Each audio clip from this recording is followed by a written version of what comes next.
Possessive adjectives, possessive pronouns. പുതിയ ഒരു ക്ലാസ്സിലേക്ക് സ്വാഗതം. ഇന്നത്തെ ക്ലാസ്സിൽ നമ്മൾ ചർച്ച ചെയ്യുന്നത് പൊസസീവ് അഡ്ജക്റ്റീവ്സ്, പൊസസീവ് പ്രോനൗൺസ് എങ്ങനെ കൃത്യമായി ഉപയോഗിക്കാം, എന്താണ് ഇവ തമ്മിലുള്ള വ്യത്യാസം, ഇവയെക്കുറിച്ചാണ്. തികച്ചും ബേസിക് ആയിട്ടുള്ള ഇത്തരം കാര്യങ്ങളെക്കുറിച്ച് കൃത്യമായി അറിഞ്ഞിരിക്കേണ്ടത് വളരെ അത്യാവശ്യമാണ്. നമുക്ക് ആദ്യം പൊസസീവ് അഡ്ജക്റ്റീവ് എന്താണെന്ന് പരിശോധിക്കാം.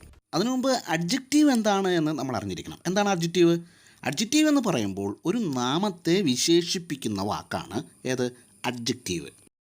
ഇവിടെ ഒരു ഉദാഹരണം നോക്കുക. Milk is white. മിൽക്ക് എന്ന് പറയുന്നതാണ് നൗൺ. അതുപോലെ ഈസ് എന്നത് ഇവിടെ ആകുന്നു എന്ന അർത്ഥത്തിൽ മെയിൻ വെർബായിട്ടാണ് ഉപയോഗിച്ചിരിക്കുന്നത്. ഇവിടെ വൈറ്റ് എന്നത് പാലിനെ വിശേഷിപ്പിക്കാനായി, പാലിൻ്റെ കളറ് വൈറ്റാണ് എന്ന് സൂചിപ്പിക്കാൻ വേണ്ടി ഉപയോഗിച്ചിരിക്കുന്നു. അതാണ് ഇവിടെ അഡ്ജക്റ്റീവായിട്ട് ഉപയോഗിച്ചിരിക്കുന്നത്. ഇത് നമുക്ക് അറിയാവുന്ന കാര്യമാണ്, എങ്കിലും ഈ ടോപ്പിക്കുമായി ബന്ധപ്പെടുത്തിക്കൊണ്ട് ഒന്നുകൂടി ഓർമ്മിപ്പിച്ചു എന്ന് മാത്രം. അപ്പോൾ ഓർത്തിരിക്കുക, ഒരു നാമത്തെ അല്ലെങ്കിൽ നൗണിനെ വിശേഷിപ്പിക്കുന്ന വാക്കാണ് ഏത്? അഡ്ജക്റ്റീവ് എന്ന് പറയുന്നത്. ഇനി നമുക്ക് പൊസസീവ് അഡ്ജക്റ്റീവിലേക്ക് വരാം. എന്താണ് പൊസസീവ് അഡ്ജക്റ്റീവ് എന്ന് പറയുന്നത് കൊണ്ട് അർത്ഥമാക്കുന്നത്? ഒരു വസ്തുവിൻ്റെയോ ഒരു വ്യക്തിയുടെയോ എന്തിൻ്റെയും ആവട്ടെ അവരുടെ സ്വന്തമാണ് എന്ന അർത്ഥത്തിൽ ഉപയോഗിക്കുന്ന വാക്കുകളെയാണ് പൊസസീവ് അഡ്ജക്റ്റീവ് എന്ന് പറയുന്നത്. She has A car. അവൾക്ക് ഒരു കാറുണ്ട്. അവൾക്കൊരു കാറുണ്ട് എന്ന കാര്യം നമുക്കറിയാം. അതുകൊണ്ടാണ് ഷീ ഹാസ് എ കാർ എന്ന് നമ്മൾ പറയുന്നത്. ഇനി നമുക്കിതൊരു പൊസസീവ് അഡ്ജക്റ്റീവ് ഉപയോഗിച്ചുകൊണ്ട് സംസാരിക്കേണ്ടി വരുന്ന ഒരു സാഹചര്യം ഉണ്ടാകുന്നു എന്ന് വിചാരിക്കുക. അതായത് ഈ കാർ ആരുടേതാണ് എന്ന ചോദ്യത്തിന് നമുക്ക് മറുപടി കൊടുത്തേ പറ്റൂ. അപ്പോൾ അത്തരം സാഹചര്യങ്ങളിലാണ് പൊസസീവ് അഡ്ജക്റ്റീവ് ഉപയോഗിച്ചുകൊണ്ട് നമുക്ക് ഉത്തരം നൽകേണ്ടി വരുന്ന സാഹചര്യം ഉണ്ടാവുന്നത്. അപ്പോൾ അത് എങ്ങനെയാണ് പറയാൻ കഴിയുക? അതായത് അത് അവളുടെ കാറാണ് എന്നാണ് നമുക്ക് പറയേണ്ടത്. It is her car.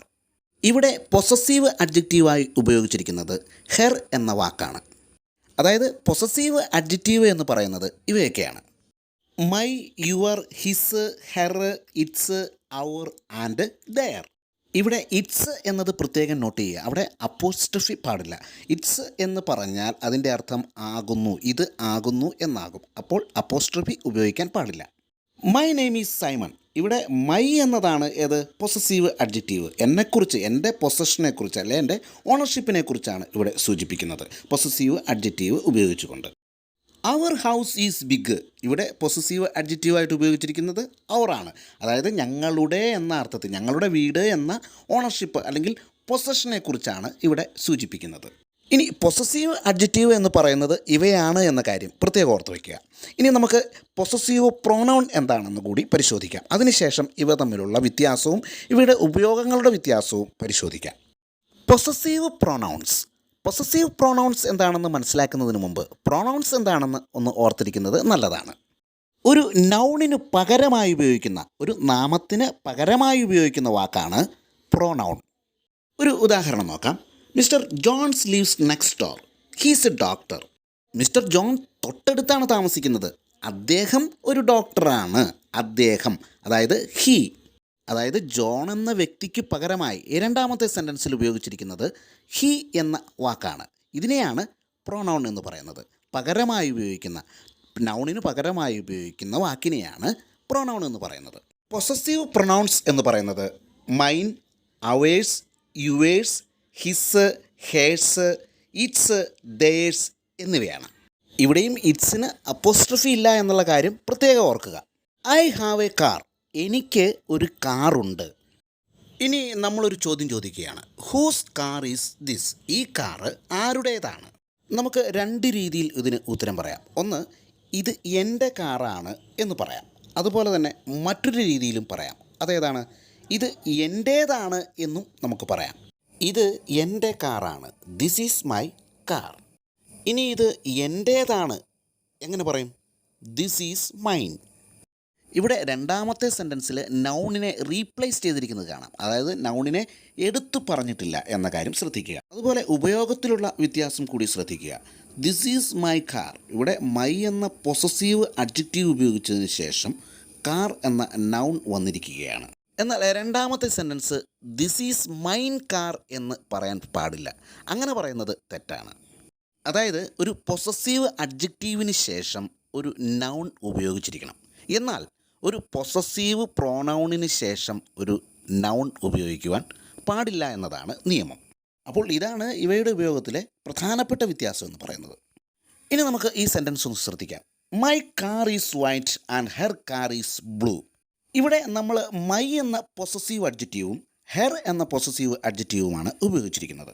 ഇവിടെ പൊസസീവ് അഡ്ജക്റ്റീവുകൾക്ക് ശേഷം ഒരു നൗൺ ഫോളോ ചെയ്ത് വന്നിരിക്കുന്നത് പ്രത്യേകം ശ്രദ്ധിക്കുക.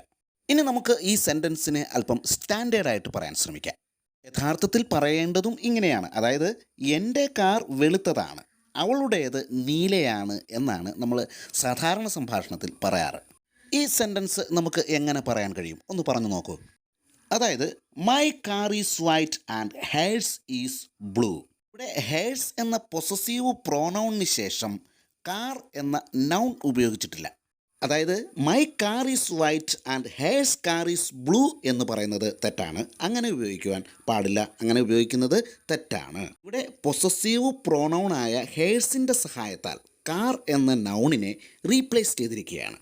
Her bag is big and my bag is small. എങ്ങനെയാണ് പൊസസീവ് പ്രോനൗൺ ഉപയോഗിച്ചുകൊണ്ട് ഇതിനെ നമുക്ക് റീപ്ലേസ് ചെയ്ത് മറ്റൊരു സെൻറ്റൻസ് ആക്കി മാറ്റാൻ കഴിയുക? ഒന്ന് ശ്രമിച്ചു നോക്കൂ.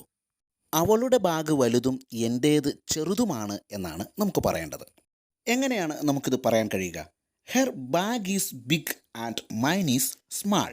അപ്പോൾ ബേസിക് ആയിട്ടുള്ള വ്യത്യാസം എന്ന് പറയുന്നത് പൊസസീവ് അഡ്ജക്റ്റീവിന് ശേഷം ഉറപ്പായും ഒരു നൗൺ ഉപയോഗിച്ചിരിക്കണം.